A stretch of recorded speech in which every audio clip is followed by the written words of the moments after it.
Guys, we got a small Thursday card, 6 games in baseball, shortest day of the week, and then we have the 2 NBA game 6s. We'll see if they're able to force a game 7. John, 6 games in MLB. We do have a few day games going on. We can get to there first. Mets and Reds is first game on the card here. Dogs today, as usual. Mets eke out a 2-1 win over the Reds if they don't get a gem from Verlander yesterday. They probably don't win that one either. So the Mets 4-12, their last 16, not scoring. They can't be a 190 favorite over anybody. Senga's pitched pretty good, not so much on the road. Yeah, it's a bullpen game for Cincy. It's just, as far as I'm concerned, a ridiculous number. Cincy is okay at home.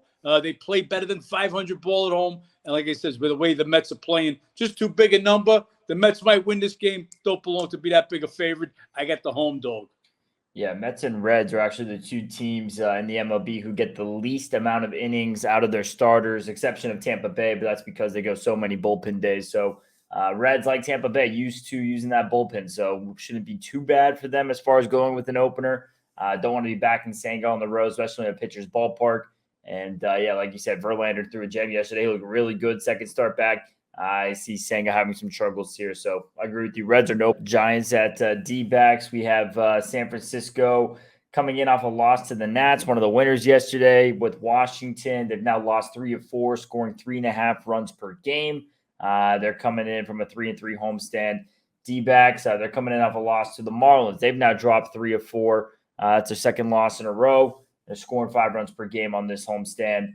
Hitting close to 300, though. Pitching matchup, Cobb versus Henry. Cobb's been solid. Last three of his last 4 starts have been really good. The one bad start was in Mexico. Take it with a grain of salt. As far as his recent starts, though, 1 run in 21 inning pitch, 17 Ks, 4 walks. So Cobb's been giving you great outings. Henry, they've won all of his starts. His last one was his best start, coming off a quality start, 2 runs, 6 inning pitch over the Nats. Prior to that, was getting tagged a little bit. Pitching edge goes to Cobb. Not as good on the road. Wasn't as good at Arizona last year. Have a slight lean here to the D-backs at home as a dog, but don't love the pitching edge. Yeah, I'll give the pitching edge, obviously, to Cobb. As I said, take out that game at Mexico. It's a little league ballpark in the altitude higher than Coors. And he's been great. On the road, different pitcher. Over 3 ERA, 3.29 this year, 3 road starts. Last year, 5.20 in 12 road starts. So not the same pitcher as he is at home when he's on the road. And as you said, Henry, a decent start. Look, the Sharps are against me in this one again. They've been on San Francisco. We bet Nationals yesterday. They came against us with San Francisco.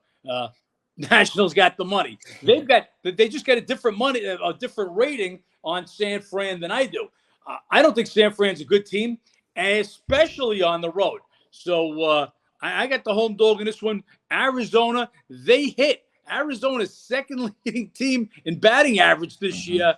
So I'd rather have them a hitting team against Cobb on the road. Like I said, not the same on the road. So another home dog here. I got the Diamondbacks plus 120. And you guys could take an even better number because the Sharps have pushed this game up to 140. Yeah, pushed that one up last night, too. We have White Sox at Royals, Clevinger versus Singer. Singer, I mean, he was the best pitcher on this team last year, just far from it this season. In 5 of his 6 starts, he's given up 5 or more runs. He was good against the White Sox last year, but he just looks like a different pitcher this season. So take those stats there, grain of salt. Then you have Clevinger. In his last 4 starts, he's given up 15 runs in 19 innings, has had 15 Ks, 2 walks. Used to pitch for the Guardians, used to be in this division. Back in 2019 was the last time he faced Kansas City, but owned them in his career, 9-0, 1.98 ERA. Kansas City's bats waking up right now. They're hitting over 300 this week. They're playing really good in this series. They smashed Lance Lynn yesterday, jumped on him early in the first inning. White Sox, they come in, start to struggle a little bit. They're on a final game of a trip. But I got to lean here to the pitching edge with Clevinger. Singer's just been unbackable. I mean, close to a 9 ERA, and that's a true 9 ERA. That's not one bad start going 1 inning with it being inflated. That's start after start after start getting killed. Yeah, 5 of last starts, 5 of last 6 starts, 5+ runs, 2 of them with 8 runs. I mean, he's just getting smashed. As good as he was last year, that's how bad he is right now. Can't back him. As Ben said, Clevenger was lights out, owned KC, the epitome of owning a team. Yes, he hasn't pitched against them since 2020, and this is a different Clevenger, obviously. Just still not sold on KC. Doing some hitting lately. Where they were last in major leagues a couple of weeks ago, and as far as hitting, but they'll be without Salvi Perez today. He's getting a day off. He leads the team homers and RBIs. That's just enough for me to take the White Sox, who are playing better ball now. They got Tim Anderson back. White Sox had that horrendous 10-game losing streak. They're 6-4 since that losing streak. Look for them to get the split here. Finish 2-2 at KC. I took the White Sox plus 110. And it's Rays at Yankees. Rays coming off a loss to the Orioles. They've now dropped 3 of their last 5 after their historic start, scoring just 2 runs per game their last 3. So the Rays bats cooling off a little bit, but they still lead MLB in average, homers, everything else. Then you have the Yankees kind of coming off their chicken soup series, got a little bit better, swept and beat up on Oakland, got the bats going, got Judge back in the lineup. Rasmussen versus Herman. They played earlier this week. Rasmussen and the Rays, 9 losses. He's pitched in 4 of them. He faced New York his last start. That was one of them. He had 5.2 shutout innings in a 3-2 loss. And then Herman, last 2 starts, he's been very good. 3 runs and 13 1/3. This is home dog or nobody for me with the Yankees. Not loving it. Want a bit more with how good Tampa Bay's been this season. But I feel like Ray's starting to cool off a little bit. Rasmussen, a little bit of road struggles. Herman is pretty good at home. The Yankees lineup starting to get hot after that Oakland series. And then you have the revenge of, the 6-0 blown lead from Sunday. So that's definitely still on their mind. Yeah, I feel just what Ben feels. Tampa Bay has to regress. That they're on a pace to win 120 games. That wasn't gonna stay. So I think we saw the first little glimpse of that at Baltimore. Look, Tampa Bay, much better home team than road team. Yes. Last year, let me get my numbers here. Last year, they won, I believe it was 16 more games at home than on the road. So much better home team.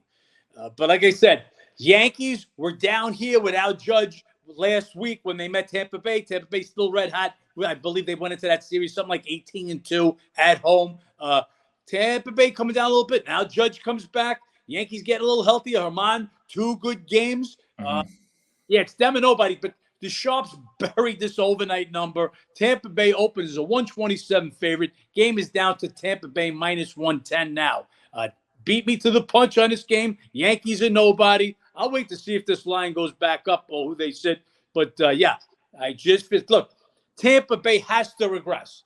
They have to. They just couldn't play at that level throughout the whole season. So Yankees should come up, Tampa Bay down. We'll probably be on the Yankees, not only in this one, but the entire series, as far as my numbers are saying right now. Yeah, going to be a fun division race all year. I saw right now it's of the 8 best teams in baseball, 5 of them in the AL East. So that division is going to be beating up on one another.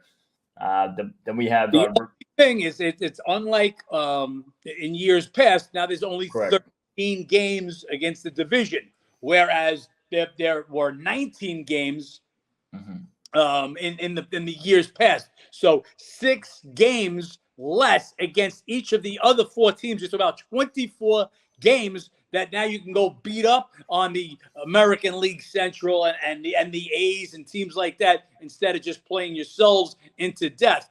You may see all the wild cards come out of the AL East this year. This is by far the strongest division in baseball. Then we have Rangers at Oakland. How about Eovaldi? Last 2 starts, he has been unworldly. 2 gems, 17 shutout innings in those, 13 Ks, 2 walks. Looking better than DeGrom so far. I mean, obviously DeGrom is better. DeGrom.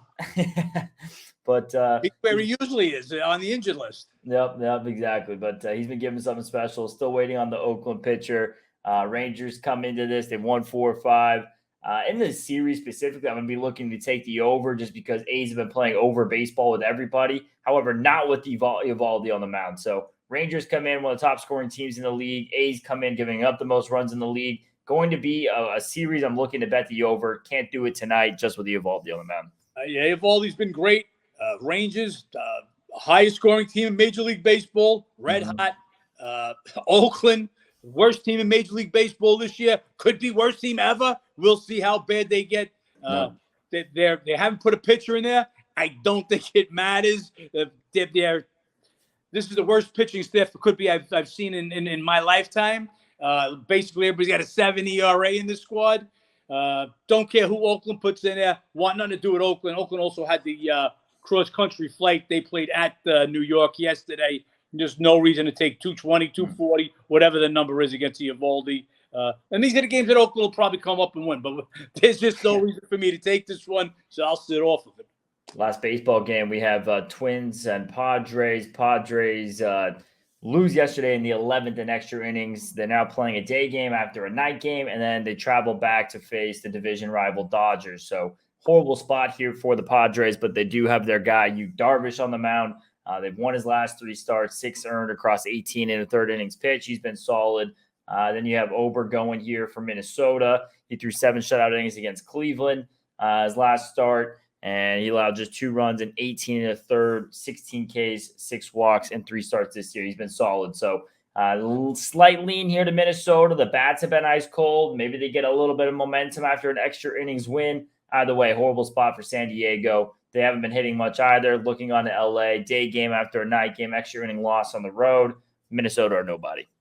Minnesota or nobody. Ober's been nice in the 3 outings he's had, and his last one, 7 shutout innings, albeit against Cleveland, who is basically the worst hitting team in the majors right now.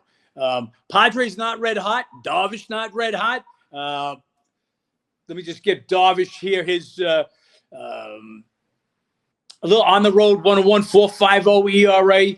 Last 3 starts, 7 runs, 6 earns across 8 in the third innings. Nice, but not far from dominating. Yeah, the spot with San Diego making the cross-country flight after this one, not basically cross-country and Minnesota, but getting on the flight to go to L.A. Definitely Minnesota or nobody. Yeah, a little scared because Minnesota couldn't hit me right now. They find out a way to scratch out a couple of runs off Darvish, and it's home dog or nothing. We have 2 NBA Game 6s tonight, John. You have the home team with the 76ers up 3-2 in the series. Chance to close it out. Boston, big choke there in Game 5. Last year, though, did something similar with Milwaukee, and then they ended up winning 6 and 7, go on the Eastern Conference Finals. So Embiid, he was coming up with a big game there. He's looking better and better each game since coming back. Harden was still competitive. That was the second back-to-back solid game. And obviously, Maxey, he came up with a big performance last time around. Boston, Tatum's been having his issues. This is a tough little Game 6 here. Do you think Boston can pull off the steal on the road? Look, the number's right where it should be. My actual number on this is 2.7. They're still the better team. I don't know how they came with a no-show. But they came with a no-show in the playoffs in a Game 5 at home. Just unexplainable. Yeah, and B played a great game. He's the MVP, which we talk about, like I says, to me, that's always in doubt. I just don't think he's worth what other superstars are worth to their team. But he got the MVP. He played a great game. Won't take nothing away. Looks like he's getting a little healthier. You guys got to remember he came in with that sprained LCL. So give him all the props in the world. But this Boston or nobody should be in this game. They can go on the road and win. They're just a tough team to figure out. They come with a game. Tatum, my guy, did he get 36 in the last game, but 11 for 27? These are the games you can't have. If you're a top 5, you're supposed to be a top 5 player. Early in the season, they're talking about Tatum, possible MVP candidate. I mean, he's not even a conversation. I don't think top 10. This guy just disappears some games. He had a game earlier in the series. They actually won the game. I believe that was Game 2. I think he played 19 minutes, scored 7 points. I mean, you got to be the top guy. So he's got to get to that level tonight. 2.5. I make the game 2.7. Really, I just can't pick one in this one. Look, the NBA at this time of the year is a lot tougher. That's why when we see a spot, we had a spot with the Heat last night. I really don't want to bring it up. I'm so sick in this series. This series absolutely killed me. Knicks look like a dead team. After the first quarter, I would have took my balls and put them on the table and bet the fucking Heat were going to come away with that win. Just they fell asleep in the second and third quarters. No. They wake up down 19, and when we come back, I thought we were definitely winning the game. You could see the choke all over. But anyway, I digress. How did I even get there? Boston comes with their game. There'll be a game 7 back in Boston. They don't. Philly wins it. It's just that simple. 2.5 is the right number. Again, I tried to bet with an edge. I thought, getting back to the point, I thought we had an edge with Miami. They could not. They hadn't lost with Butler in the lineup to the Knicks. They covered all 4. Butler didn't have his game. Butler wasn't playoff Jimmy yesterday, and that's the reason the Heat lost the game. So, like I said, thought there was an edge there. The edge was there in the first quarter. Disappeared after that. I don't see an edge here. Same as the second game. Just don't see an edge there. My number on that game is 3, and that's pretty much the line. The line is sitting at 2.5 or 3, depending on your book. Denver cannot win on the road. Denver, a lot like Memphis, their road has been horrible. So let me just break down these stats for the guys. At home, Denver is shot. Let me just get my stats. Denver is shot 36 for 90 from 3 at home, 40%. On the road, the 2 games in Phoenix, 17 for 52. That's 32.7%. So that 7% difference, 7 point and change difference, this is the difference of them on the road. On the road, you got to remember, Denver, second best home team during the regular season, but on the road, 19-22 straight up, 18-23 against the spread. They're just 1-3 on the road now in the playoffs. They just don't win on the road. A little tidbit with this series. So now the teams have played 9 games this year, 5 in the playoffs, 4 in a regular season. Home team has won all 9 games. Phoenix needs to win, but much like we're talking about Tatum, Book and KD got to step up. 28 and 26 points respectively in the last game, but they were combined 18 of 43 to get those 54 points. Now, I ain't going to get it done in Denver, and probably not going to get it done in Phoenix either. So they got to come with their better game. Again, the number is right where it belongs. There's just no edge in this one. Yeah, slightly to the over in this game. The games that have been played in Denver have been more low scoring. The games that have been played in Phoenix have been more high scoring. The Suns team dealing with the altitude issues, obviously playing shorthanded. You take out Chris Paul, you're putting a lot of minutes on Booker and Kevin Durant in a tough road situation to try to execute. When they've come back to Phoenix, they have executed. And part of that, like we've already talked about, just the road struggles for Denver definitely adds into that. Either way, I feel like it's going to be a bit more of a high-scoring game. Saw that a little bit with Golden State last night, under pressure at home, trying to continue the series a little bit, push tempo, push the scoring, lean that way in that Suns-Nuggets game. As far as the sides, I do feel like we are going to see a Game 7 in that in the Suns-Nuggets series. Not as convinced in the Boston-Philly series. Wouldn't be surprised if 76ers is able to pull one up here. This is Doc Rivers. This is your last chance to kind of prove yourself a little bit. Up 3-2 in the series. You have the MVP of the league. Can't choke this one. You got to close out at home. Look, a lot to prove for Philly, for Doc Rivers, as you said. Philly, they did the whole process thing. They were tanking for years. What worst drafts? You go look at guys that they picked over guys that they let slide by. So they did a terrible job. But here they are. They got to get this one. They don't get this one. Don't know how they're going to go to Boston and beat the Celtics in Boston for a 3rd time. So they know that this is, look, do or die game for Boston. I think it's the do or die game for Philly too. Again, my number is 2.7. The line's sitting at 2.5. There's no edge in this one. And that's the card today, guys. 2 NBA games, 6 baseball games. Obviously, we have a lot going on this weekend, a lot going on tomorrow. Will be a bit longer of an episode. John, I don't know if you have anything else for us here. If you got to get going. That's it. We 2-1 on our baseball yesterday, but struck out on our big bet, the Brewers. Guys, I heard a little chatter. Oh, you love bet. Look, guys. A love bet is a 4% of your bankroll bet. It's twice the size of your like bet in baseball. Doesn't mean go bet 15% of your bankroll. So if you're betting more than that, it's on you. Everything in the world said the spot belonged to the Brewers. I'll go through it one more time. Syndergaard had pitched 1 inning the night before, meaning the bullpen had to go 8 innings. Kershaw, not great in his last start. Miley had been every bit as good as Kershaw. Got crushed yesterday, but leading up to that, every bit as good. But Dodgers weren't hitting. We're hitting under 200 for the last week and hitting under 200 against left-handers. Add up things, and that's what comes to a love bet. We don't win every love bet. We don't win every like bet.